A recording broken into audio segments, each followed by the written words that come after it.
I was a bartender fired for stealing until the night I realized my manager wasn't just counting the till. He was washing blood money through our register, and I was about to become his perfect scapegoat. The termination meeting felt like a trial I'd already lost. Marcus sat across from me in the cramped back office, his manicured fingers drumming against the cheap particle board desk.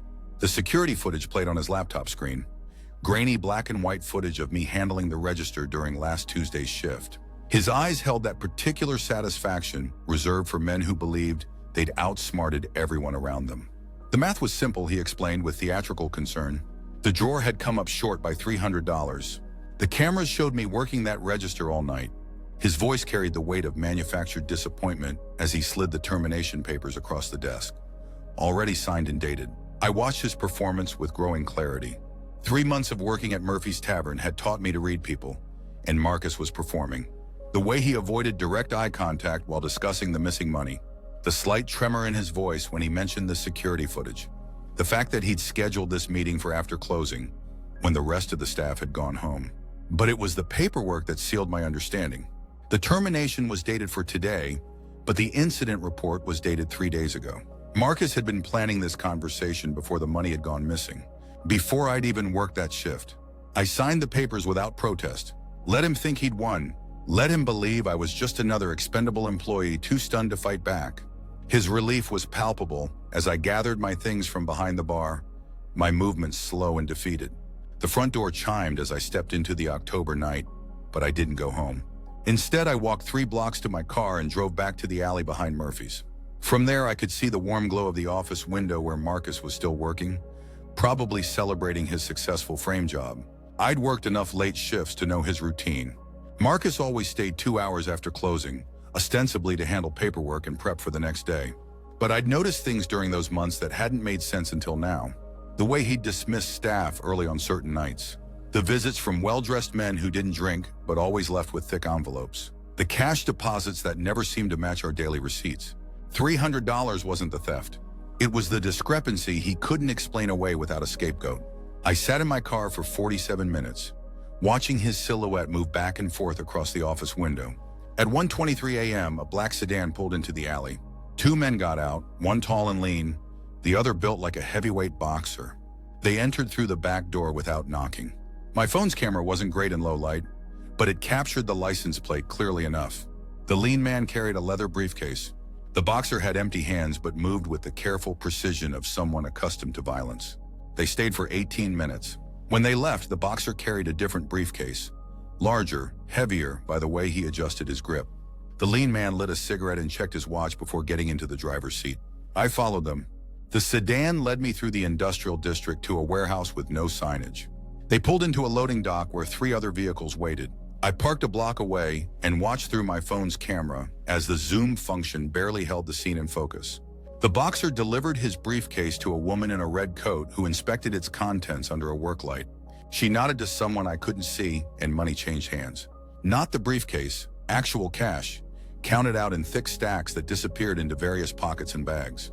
This wasn't about stolen liquor or skimmed tips. Marcus was running a cleaning operation through Murphy's Tavern, washing dirty money through our daily receipts. The missing $300 was probably a test transaction that went wrong, leaving him exposed unless he could blame an employee for the discrepancy. I drove home with my mind racing through possibilities. The smart play would be to report this to the police or the FBI. Let proper authorities handle the investigation while I found another job and moved on with my life. But smart wasn't satisfying. Smart wouldn't undo the humiliation of being fired for a crime I didn't commit. Smart wouldn't make Marcus pay for choosing me as his patsy. I needed evidence, real evidence, the kind that would destroy not just Marcus but everyone connected to his operation. My apartment felt different when I walked in. Not violated exactly, but purposeful. I'd been living here for 2 years, but tonight it felt like a command center. I cleared everything off my kitchen table and spread out 3 legal pads, a calendar, and every receipt I'd kept from Murphy's. The receipts told a story I'd been too naive to recognize. Our busiest nights, according to the register, didn't match our busiest nights according to the crowd. Tuesdays and Wednesdays, typically our slowest days, showed massive spikes in sales that didn't correlate with actual customers served. I started mapping the pattern. Every Tuesday and Wednesday night for the past 3 months, Marcus had scheduled me to work alone behind the bar while he handled the register. He'd insist on running all the credit card transactions himself, claiming it was more efficient. Meanwhile, actual customers paid cash directly to me for drinks that never appeared in the system. The genius was in the simplicity. Marcus was logging fake transactions to justify depositing dirty money, while real transactions stayed off the books. The $300 discrepancy happened because someone in the money laundering chain had delivered the wrong amount, leaving Marcus short when he tried to balance the books. I needed more than receipts and suspicions. I needed access to the office where Marcus did his real work, and I needed documentation that would prove the money laundering operation to federal investigators. Breaking into Murphy's would be amateur hour. Marcus was paranoid enough to have decent security, and getting caught would destroy any credibility I might have with law enforcement. But I didn't need to break in if I could get invited back. I spent the next morning researching employment law and wrongful termination procedures. By noon, I had a plan that would either get me killed or get me justice. The call to Marcus came at 2:30 p.m., just as he'd be finishing his lunch and preparing for the evening shift. I could hear the surprise in his voice when he answered. I explained that I'd been thinking about our conversation, and I wanted to apologize for any misunderstanding about the missing money. I'd been under stress with bills and my father's medical expenses, and I might have made an error when handling the register. The pause that followed was exactly long enough for Marcus to calculate the implications. If I was admitting to the theft, he was safe. If I was planning to cause trouble, this call would be his first warning. I pressed the advantage. I told him I'd found a money order in my car that I'd forgotten to deposit, which probably explained the discrepancy. I wasn't asking for my job back. I understood that trust had been broken. But I wanted to make things right and wondered if we could meet to discuss how I might pay back what I'd taken. His relief was audible. The victim admitting guilt and offering restitution was better than Marcus could have hoped for. We agreed to meet at Murphy's after closing that night, when we could discuss the matter privately. I spent the afternoon preparing. A small digital recorder, barely larger than a thumb drive, ordered from an electronics store with same-day delivery. Software downloaded to my phone that would let me stream audio directly to a cloud storage account. A backup phone battery and a money order for exactly $300 made out to Murphy's Tavern. The hardest part was controlling my expression when Marcus unlocked the front door at 11:45 p.m. He'd cleaned up for the meeting, fresh shirt, cologne, hair combed back. He was enjoying this. The office felt smaller with both of us in it. Marcus gestured for me to sit in the same chair where he'd fired me that morning. The laptop was closed, but I could see papers spread across the desk that he'd clearly been working on when I arrived. I handed him the money order and began my performance, stammering apologies about financial pressure and poor judgment, explanations about family medical bills and missed rent payments, the exact kind of desperate confession that would justify his decision to fire me while making him feel magnanimous for not pressing charges. Marcus listened with the patient attention of a man who'd won completely. When I finished, he leaned back in his chair and explained that while he appreciated my honesty, the trust between us had been irreparably damaged. He would accept the money order as restitution, but he couldn't recommend me for future employment. All of this was expected. What I hadn't expected was the interruption. The back door opened without a knock. The same two men from the previous night entered as if they owned the place. The boxer nodded to Marcus, while the lean man took a seat on the filing cabinet without invitation. Marcus's demeanor shifted instantly. The confident manager disappeared, replaced by someone trying very hard to appear calm. He introduced me as a former employee who'd come to return some money, as if my presence required explanation. The lean man studied me with the clinical interest of someone assessing a threat. When he spoke, his voice carried the flat authority of someone accustomed to being obeyed. He wanted to know why Marcus was conducting business with outsiders present. Marcus's explanation came too quickly. I was leaving momentarily. This was just a minor personnel matter being resolved. Nothing that would interfere with their regular business. But the lean man wasn't satisfied. He asked Marcus to step outside while he and his partner discussed something privately. Marcus had no choice but to comply, leaving me alone with two men who'd just identified themselves as dangerous. The boxer closed the door behind Marcus and turned to face me. Neither of them spoke for 30 seconds that felt like 30 minutes. Finally, the lean man asked what I'd overheard during my time working here. This was the moment where everything could go catastrophically wrong. I could lie and hope they believe me, or I could tell a truth that might get me killed. Instead, I chose a third option. I told them I'd noticed that Marcus kept two sets of books, one for the business records and another for transactions that didn't involve actual customers. I'd assumed he was skimming money from the register, but I'd never seen evidence of where that money went. The lean man exchanged a look with his partner. They'd expected denial or ignorance, not admission of partial knowledge. This changed their calculation of how dangerous I might be. The boxer asked if I'd spoken to anyone about my suspicions. Police, other employees, family members. I shook my head and explained that I'd been fired for theft, which made me an unreliable witness for any accusations I might make. This seemed to satisfy them. The lean man stood and walked to the desk, where he gathered the papers Marcus had been working on. As he did, I caught a glimpse of what looked like bank routing numbers and account information. When Marcus returned, the atmosphere in the room had shifted. The lean man told him to finish his business with me quickly, as they had work to do. Marcus practically pushed me toward the door, his hands shaking slightly as he shook mine and thanked me for being honest about the missing money. I was outside in the alley within minutes, but I didn't go home. Instead, I drove to the 24-hour diner 3 blocks away and ordered coffee I didn't want while I processed what had just happened.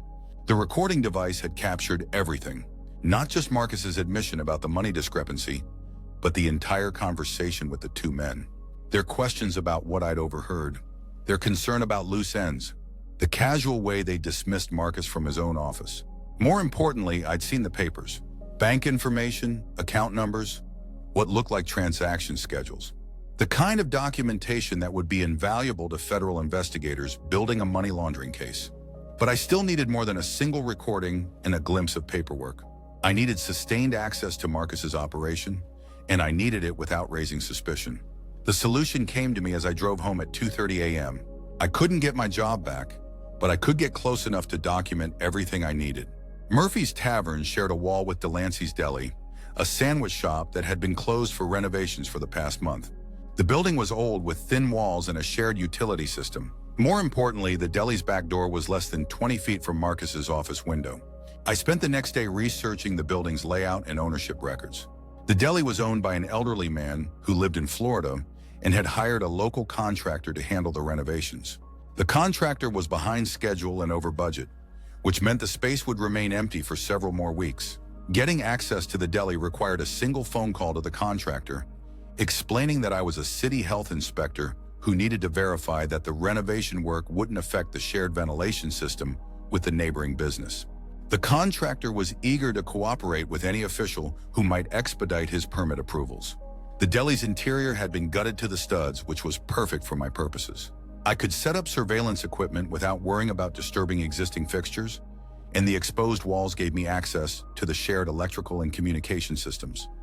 I spent 2 days installing a network of hidden cameras and audio recording devices throughout the deli, each one positioned to capture activity in Marcus's office through the thin connecting wall. The equipment was more sophisticated than anything I could afford, but my credit cards would worry about that later.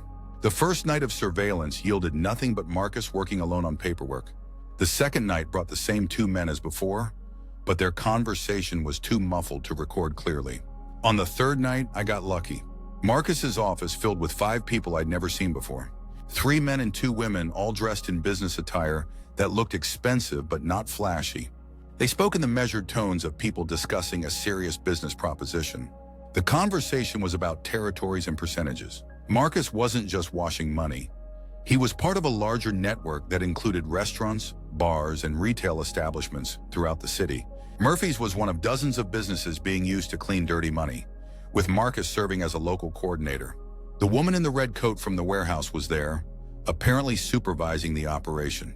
She reviewed printouts of transaction records from multiple locations, identifying patterns and problems that needed to be addressed. Marcus's problem with the missing $300 was bigger than I'd realized. It wasn't just about balancing his books. It was about maintaining the trust of people who didn't forgive mistakes. The lean man from previous nights was there too, but tonight he was clearly subordinate to the woman in red. She gave him assignments and locations, and he accepted them without question. Marcus was even further down the hierarchy, basically a clerk in an operation that moved hundreds of thousands of dollars every week. But it was the 4th person who made my blood run cold. Detective Ray Holbrook from the local police department, still in uniform, accepting an envelope from the woman in red while discussing upcoming raids that might affect the operation. This wasn't just money laundering. This was a criminal network with police protection, which meant my original plan of reporting to local authorities would have been suicide. I recorded everything. 5 hours of conversation about money movements, territory disputes, and law enforcement coordination. Names, dates, account numbers, and enough details to map the entire operation. The federal authorities would love this information. The FBI, DEA, and IRS all had task forces dedicated to exactly this kind of organized financial crime. But I still needed Marcus to pay personally for what he'd done to me. The recordings would destroy the entire network, but Marcus would probably disappear into witness protection after cooperating with federal investigators. He'd lose his business and his freedom, but he'd survive with a new identity and a comfortable retirement funded by taxpayers. That wasn't justice. That was just changing Marcus's circumstances. I wanted him to understand what it felt like to be betrayed by someone he trusted. I wanted him to experience the helplessness of being framed for a crime he didn't commit. I wanted him to know that his downfall was orchestrated by the bartender he'd tried to destroy. The plan that emerged over the following week was more complex than anything I'd attempted before, but it was also more satisfying than simple revenge. Marcus's operation depended on trust and routine. Every Tuesday and Wednesday, he received cash deliveries that he logged as legitimate sales. The money was deposited Thursday morning, then transferred to accounts controlled by the woman in red. The system worked because everyone involved played their assigned role without deviation. I was going to disrupt that system by playing Marcus's role better than he did. The first step was creating a duplicate key to Murphy's back door. Marcus kept the keys in his desk drawer, secured with a lock that took me less than 5 minutes to pick during his lunch break. I had the key copied at a hardware store and returned the original before Marcus came back from his sandwich. The second step was more challenging. I needed to intercept one of the cash deliveries and redirect it without Marcus knowing until it was too late to fix the problem. The deliveries came from a laundromat 6 blocks away, carried by a nervous man in his 50s who drove a different car each time. I followed him for 3 consecutive weeks, mapping his route and timing his arrival at Murphy's. He was punctual to a fault. Every Tuesday at 4:15 p.m., he'd park behind the laundromat and transfer a briefcase from a hidden compartment in whichever car he was driving. He'd drive directly to Murphy's, arriving at 4:23 p.m., and complete the handoff to Marcus by 4:30 p.m. The vulnerability was in the 7-minute window between the laundromat and Murphy's. The route took him through a residential neighborhood with multiple stop signs and narrow streets. If his car broke down or he was delayed, he'd be late for his appointment with Marcus. I spent 2 days practicing with a set of tire deflation tools ordered online. Not slashing or stabbing, which would create obvious evidence of sabotage, but careful punctures that would cause slow leaks. The kind of problem that would seem like bad luck rather than sabotage. On the 3rd Tuesday, I was waiting 2 blocks from the laundromat when the delivery man emerged with his briefcase. He was driving a blue Honda Civic, and he parked it in the same spot he'd used for the previous 2 weeks. I had 90 seconds while he was inside the laundromat transferring the briefcase. The tire deflation tools worked exactly as advertised, creating pinhole leaks in both front tires that would take 15 minutes to cause noticeable problems. By the time the delivery man realized his car was having problems, he was stuck in residential traffic with no easy way to contact Marcus. I watched from 3 blocks away as he pulled over and examined his tires with growing panic. Meanwhile, I was already at Murphy's, using my copied key to enter through the back door. Marcus was behind the bar, preparing for the evening shift and expecting his 4:30 p.m. delivery. The office was exactly as I'd left it. Marcus's laptop was password protected, but his filing system was surprisingly simple. The bottom drawer contained detailed records of every cash delivery, including expected amounts, delivery schedules, and deposit procedures. According to the records, today's delivery should contain $47,000 in mixed bills, bundled and secured with rubber bands. The money would be logged as Tuesday night sales, deposited Wednesday morning, and transferred to 3 different accounts by Thursday afternoon. I photographed every document in the drawer, then arranged them exactly as I'd found them. Marcus would return to his office after the delivery, and everything would appear normal until he tried to balance the books. The delivery man finally arrived at 4:52 p.m., 22 minutes late and visibly agitated. I watched through the peephole as he explained his car trouble to Marcus, who accepted the briefcase with obvious annoyance.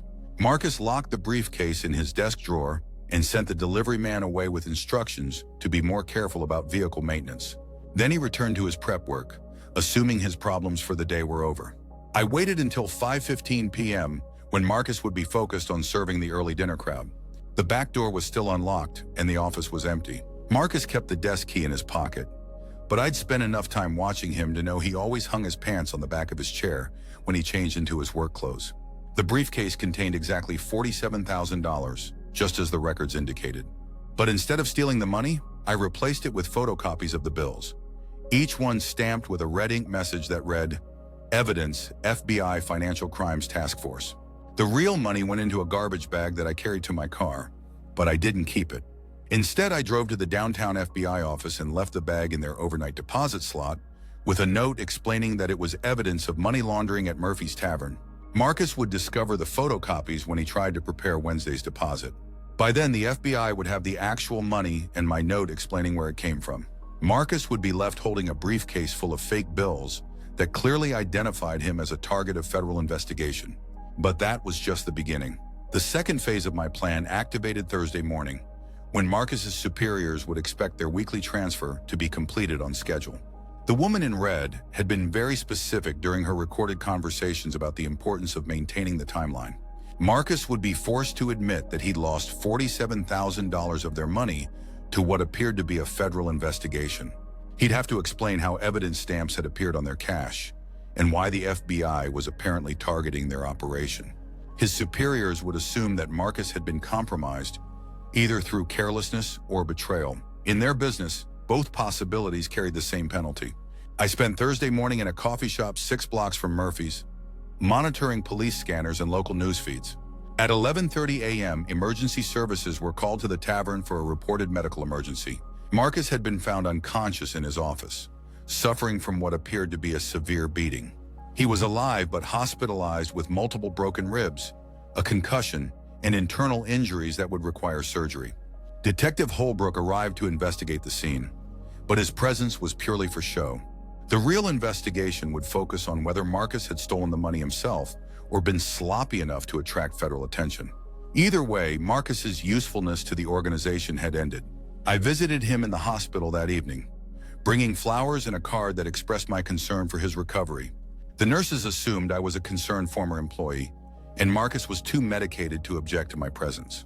He looked smaller in the hospital bed, connected to machines that monitored his vital signs and administered pain medication. His face was swollen and discolored, and he moved carefully to avoid aggravating his injuries. But his eyes were alert when I sat down beside his bed. He recognized me immediately, and I could see him trying to process why I was there. I leaned close and spoke quietly, explaining that I'd heard about his accident and wanted to check on his condition. I told him that I hoped he would recover quickly and that whoever had done this to him would be caught.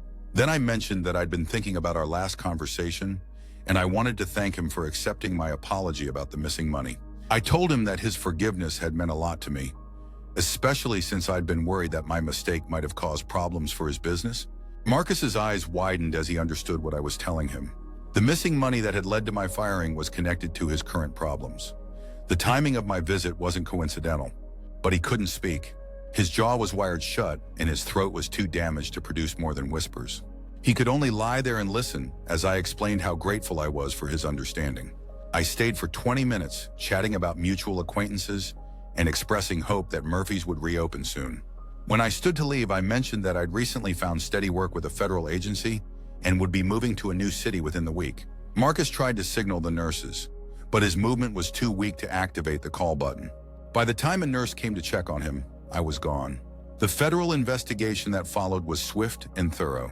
The FBI had been tracking the money laundering network for months, but they'd lacked the kind of detailed evidence I'd provided. My recordings, photographs, and documentation gave them everything they needed to dismantle the entire operation. The arrest began Friday morning.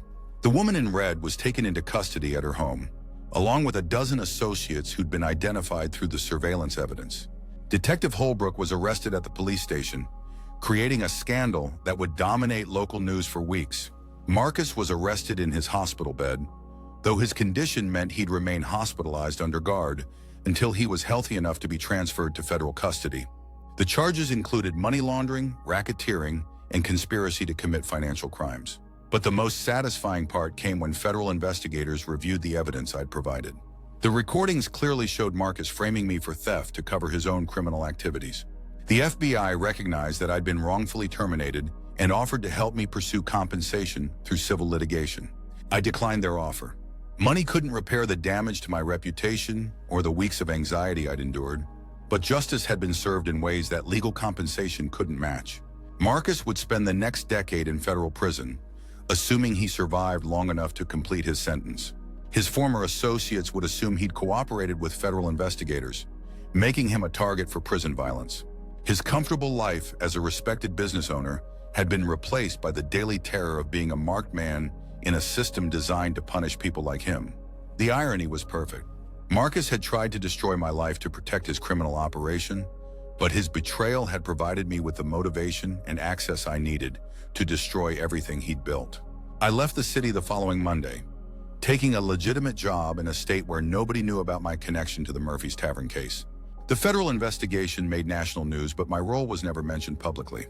I'd provided evidence anonymously, allowing prosecutors to build their case without needing me as a witness. Marcus never learned the full extent of my involvement. He knew I'd been the catalyst for his downfall, but he didn't know about the surveillance equipment or the methodical way I documented his entire operation. He didn't know that I'd spent weeks studying his routine and planning his destruction. He thought I'd gotten lucky and stumbled onto information that brought down his operation. He never realized that I'd engineered his downfall with the same precision he'd used to frame me for theft. The last piece of information I received came 6 months later, when a former Murphy's employee called to tell me that Marcus had been found dead in his prison cell. The official cause was suicide, but everyone understood that he'd been murdered by fellow inmates who'd learned about his cooperation with federal investigators. I felt no satisfaction in his death. I'd wanted him to live with the consequences of his actions, not escape them through violence. But I also felt no guilt. Marcus had chosen to enter a world where betrayal was punished with death, and he'd paid the ultimate price for his decisions. My revenge had been complete long before Marcus died. I'd taken everything from him: his business, his freedom, his reputation, and his future. I'd reduced him from a confident criminal to a broken man who died afraid and alone. The bartender he'd tried to destroy had become the architect of his complete annihilation. And every time I mixed a drink in my new job, I remembered the taste of justice served cold.